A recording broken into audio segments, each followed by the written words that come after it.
What would your life look like if fear no longer had a voice? Not silenced for a moment, not managed, tamed, or negotiated with, but erased, gone, dead. Imagine waking up every day without hesitation, without second-guessing yourself, without that internal voice telling you you're not ready, not worthy, not enough. What decisions would you make then? What doors would you finally kick open? What dreams would you chase with reckless, unstoppable fire? Because the truth is, fear isn't the enemy. Surrender is. Fear is natural. It's primal. It whispers and it warns, but it only wins when you obey it. And every time you believe it, every time you shrink instead of step forward, you trade power for comfort. You give up growth for safety. You stall, you suffocate, you stand still, not because you're weak, but because fear has convinced you that stillness is survival. But not today. Today we expose fear for what it is, a liar, a story, a shadow pretending to be real. And today we bury it, not with feel-good fluff or shallow hype, but with truth, with discipline, with practice, with a purpose that's bigger than your excuses. In the next few minutes, you're going to learn how to stop running from fear and start hunting it. You'll learn how to stand tall even when your hands shake, how to act before fear fades, and how to build a mind so sharp and disciplined that fear has no room left to live. So take a deep breath, step forward, and don't look back, because this is the day you kill the fear. Let's get something straight. Fear is not your enemy. Fear is instinct. It's ancient. It's built into your biology to protect you. And in many ways, it's kept you alive. But what fear was never meant to do is lead you. It was never meant to be your guide, your counselor, your decision maker. Yet that's exactly what most people let it become. They let fear steer the wheel. And then they wonder why their life feels like it's going in circles. You feel fear when you're about to do something unfamiliar, something risky, something that threatens your comfort or control. That's not weakness. That's your brain doing what it's been wired to do. But here's the truth most never hear. Fear itself isn't what stops you. Inaction is. The real enemy isn't the fear you feel, it's the pause you take because of it. It's the opportunity you don't chase, the silence you choose instead of speaking up, the dream you shelve for some other time. Most people are waiting for fear to disappear before they take action. They're waiting to feel brave, to feel certain, but that moment never comes. Because courage isn't the absence of fear, it's action taken in spite of it. And if you're waiting to feel ready, you'll be waiting your whole life. The ones who move mountains, change industries, make history, they feel fear too, but they walk forward anyway. That's the shift. That's the edge. You don't need to be fearless. You just need to stop obeying fear like it's a command. You need to stop giving it authority it never earned. Fear can sit in the passenger seat, sure, but it doesn't touch the wheel, not anymore. And here's where it gets powerful. The more you move through fear, the smaller it becomes. Every time you act when you're afraid, you teach your brain that fear doesn't mean stop. It means this matters. It means step up. It means you're getting close to something important. Repetition rewires reality. And the more you face fear head on, the less control it has over you. You become something fear can't live inside, because you've trained your mind to act before fear can settle in. So the next time fear rises in your chest, remember this: you don't need less fear. You need more movement. Don't analyze. Don't overthink. Don't negotiate. Just move, because fear hates momentum. And the moment you act, the fear begins to die. Fear is a master storyteller. It crafts lies so believable, so emotionally convincing that they feel like truth. But here's the brutal fact. Fear is a liar, and the most dangerous lies it tells are about you. It whispers that you're not ready, that you're not smart enough, talented enough, worthy enough, that if you try, you'll fail, that if you speak, they'll laugh, that if you chase that dream, you'll crash and burn. And because fear wears the voice of your own mind, you believe it. You accept it as reality, never realizing that it's just a story you've repeated so many times it became familiar. Not true, just familiar. Fear thrives in imagination. It takes a moment of uncertainty and builds a movie around it. You don't just worry about a difficult conversation, you see it go horribly wrong. You don't just hesitate to try something new. You see yourself failing publicly and permanently. You don't just fear rejection. You imagine humiliation, abandonment, and proof that you never had what it takes in the first place. And that's how fear wins, not with truth, but with repetition. The more you rehearse the worst-case scenario in your mind, the more your nervous system believes it's real. And when your brain believes the threat is real, it floods your body with signals to retreat. Heart racing, breath shallow, muscles tense. Suddenly you're not living in the present. You're imprisoned in a future that hasn't even happened.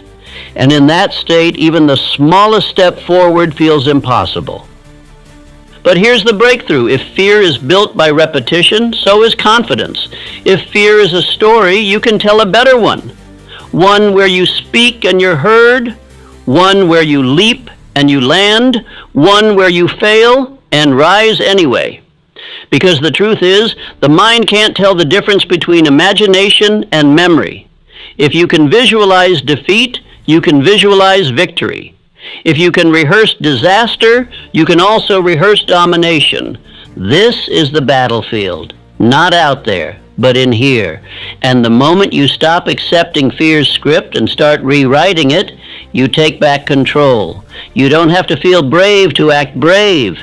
You don't have to feel certain to move forward. You just have to stop giving fear the mic, because the voice in your head is powerful, but it doesn't always tell the truth. And the biggest lie it tells is that fear is your limit. It's not. It's your signal. It's the flag that says you're standing at the edge of your growth. And what happens next? That's up to you. Fear grows in the dark, in silence, in avoidance. The more you run from it, the bigger it gets. The more you try to outthink it, the louder it becomes. Because fear doesn't shrink with time. It shrinks with exposure. And this is where most people get it wrong. They wait for courage to arrive before they take the leap. They wait for the fear to fade before they take the first step. But courage doesn't come before action. It comes because of action. Imagine standing at the edge of a freezing pool. You can dip your toe in, walk away, come back tomorrow, overthink it again, and still feel cold just looking at it. Or you can jump in, shock your system, let your body adapt, and in a few seconds you're no longer afraid. Why? Because you've experienced what your mind exaggerated. That's exposure. It's not about being fearless. It's about being willing to feel the fear and still step forward, willing to look uncertainty in the eye and say, you're not the end, you're the beginning. This is how you kill fear. Not with avoidance, but with exposure. You lean into what terrifies you. You practice the uncomfortable.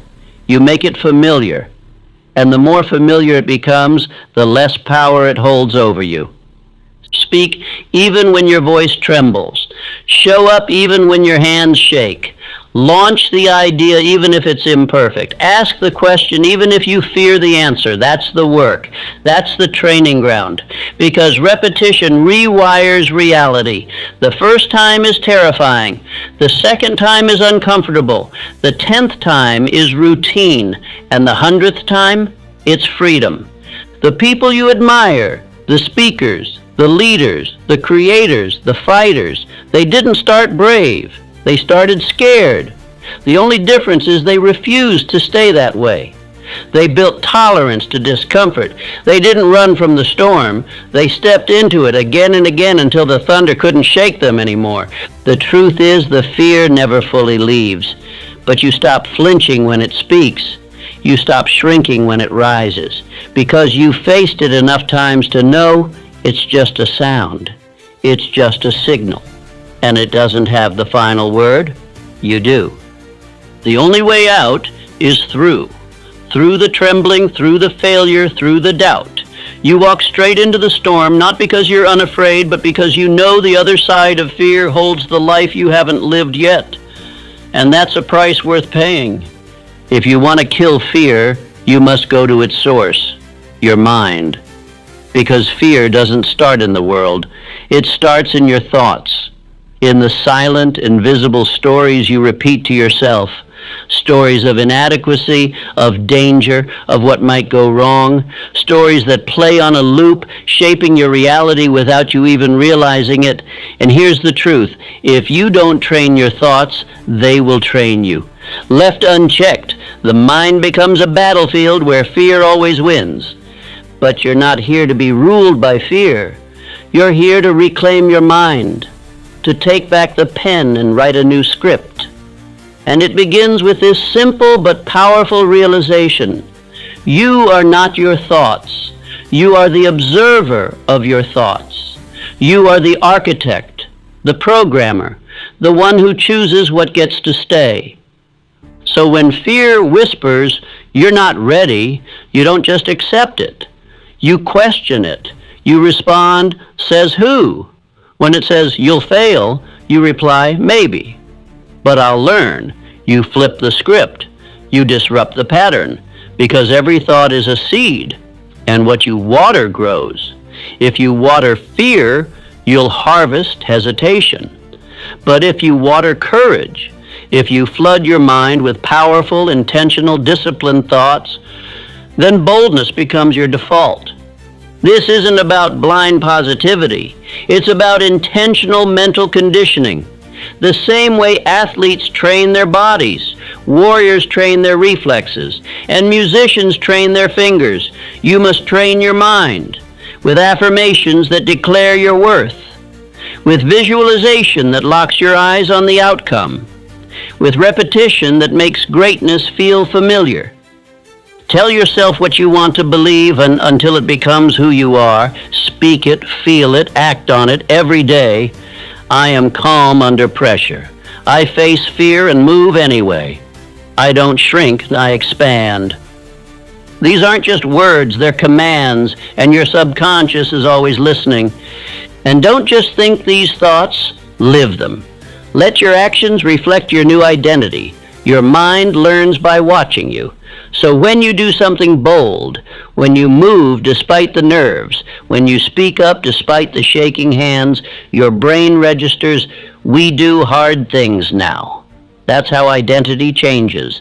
That's how fear loses control.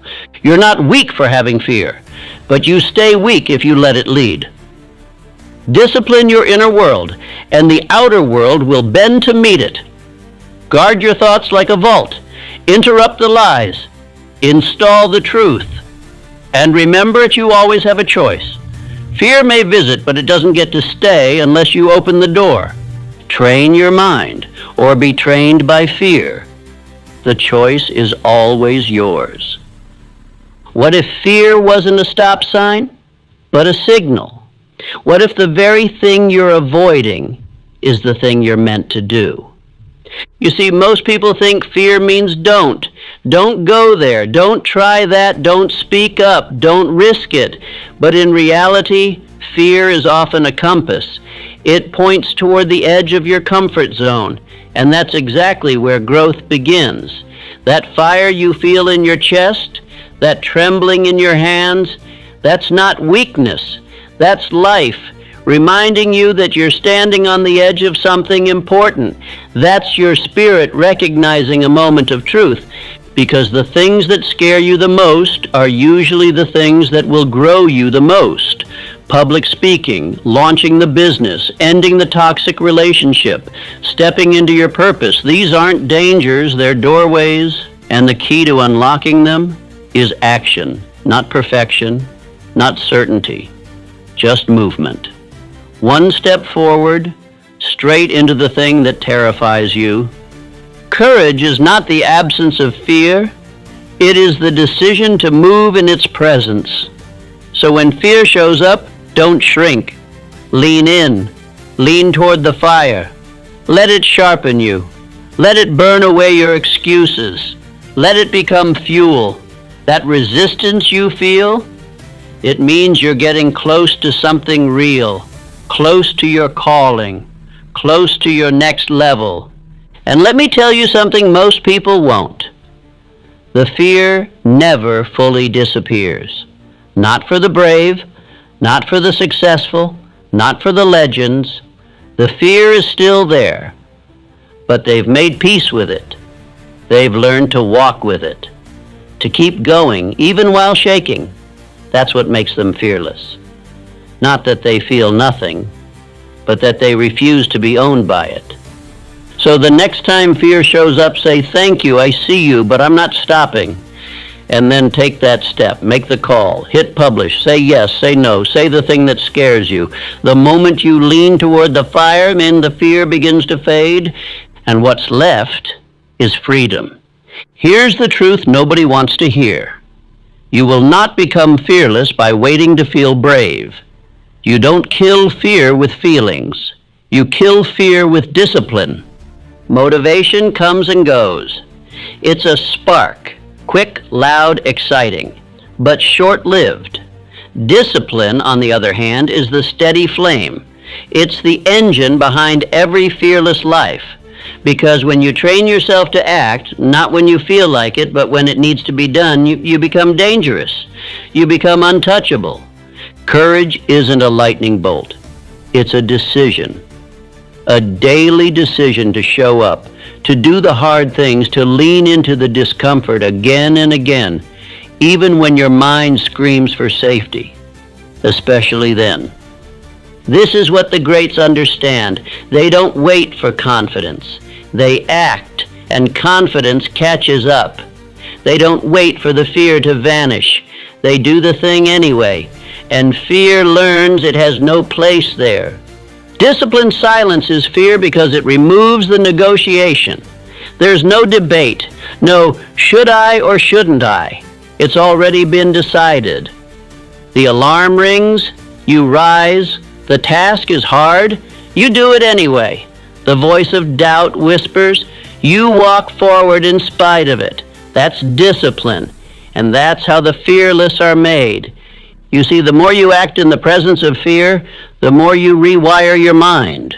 You condition it to understand fear is not danger, it's data. And data doesn't control you, it informs you. So ask yourself, are you living by feeling or are you living by principle? If fear is still calling the shots, then it's time to shift. Build rituals that strengthen your mind.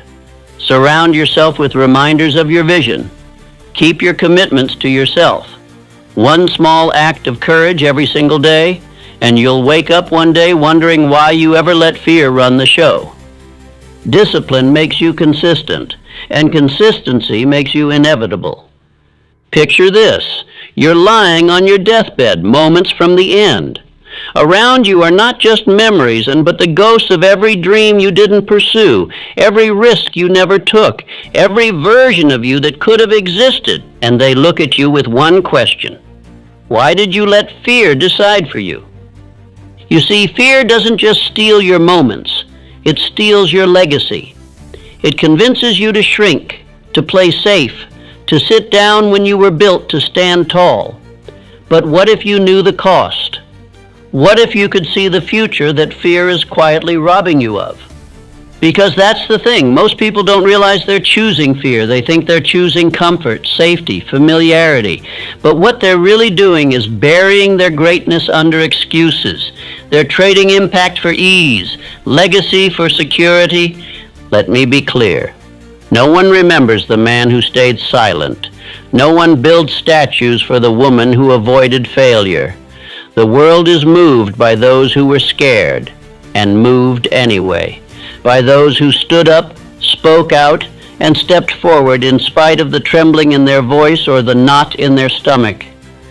Fear will always offer you comfort, but legacy demands discomfort. It demands pain, sacrifice, risk. It demands that you decide what matters more, the opinions of others or the opinion you'll have of yourself when your time is up. So ask yourself right now, what will your life say when you're gone? Will it whisper of missed chances and silent regrets? Or will it roar with the sound of someone who chose purpose over paralysis, action over avoidance, courage over comfort? You don't need to know every step. You just need to refuse to let fear have the final word, because your legacy is being written either way, and only one version ends with you free. If fear is a liar, then your routine is the truth teller, because it's not just mindset that slays fear, it's movement. It's not about one big heroic act. It's about the habits that turn courage into your natural state. The fearless aren't born brave. They're forged by discipline. And every day they perform small rituals that suffocate fear before it has a chance to speak. Start here. Each morning, do something uncomfortable. Not huge, not reckless, just something that makes your heart beat a little faster. Cold shower, honest conversation, a hard phone call. Why? Because the nervous system must be trained. And when you teach your body to survive discomfort, fear begins to lose its grip. Second, move. Physically move. Whether it's lifting, running, walking, motion kills stagnation. And stagnation is fear's playground. When you move your body, your brain follows. Confidence builds. Clarity returns. Energy rises. And fear has no room in a body that's in motion. Third, speak power into your mind. Affirmation isn't corny, it's war. The thoughts you rehearse become the beliefs you carry. Every morning, stand tall and say, I am not afraid. I am not here to shrink. I am here to lead. Say it until you believe it. Then act in a way that makes it true. Fourth, win the first battle. Make your bed. Show up on time. Finish the task you don't want to, because when you start your day with a win, fear loses a piece of its power. And when you stack those wins, you build momentum. And momentum is what makes the impossible feel inevitable. Lastly, reflect. Each night, ask yourself, where did fear whisper today? And where did I push back? This is how you refine. This is how you get sharper. You become unshakable, not by avoiding fear, but by facing it again and again and until it breaks before you do. The fearless life is not an accident. It is crafted with intention, with repetition, with ruthless self-respect. If you want to kill fear, don't wait to feel brave. Train it, build it, practice it, one bold action at a time. Today, we don't just talk about fear, we lay it to rest. Because the truth is, fear dies when you stop feeding it, when you stop bowing to it, when you realize it has no real authority, only the power you've given it. And from this moment on, you take that power back. No more waiting, no more hesitation, no more shrinking to fit the comfort of others or the lies of your past. You were not born to live small. You were not designed to tiptoe through life avoiding danger. You were built to walk through fire and come out forged. So this is the moment. Not tomorrow, not when you feel ready. Now you bury the fear. You silence the doubt. You take the first step, and then another, until you no longer remember what it felt like to be ruled by hesitation. And when fear shows its face again, as it always will, you will smile. Because now you know its game. You've studied it, outlasted it. You've trained your mind and body to walk forward anyway. Fear doesn't get a vote in your future anymore. Only your vision does, only your mission does. And so stand up, straighten your spine, and look fear in the face one last time. Say thank you for the lessons, for the growth, for the clarity. And then say goodbye, because you're done letting fear decide who you get to be. This is your time now. You are fearless because you chose to be. But this is only the beginning. In the next chapter, we will go deeper into how to build unshakable confidence, not in theory, but in daily action. You've slain the fear. Now it's time to build the warrior. So subscribe now, because fear may be behind you, but your future, it's just getting started. Your other self, the one who never hesitates, never retreats, is waiting.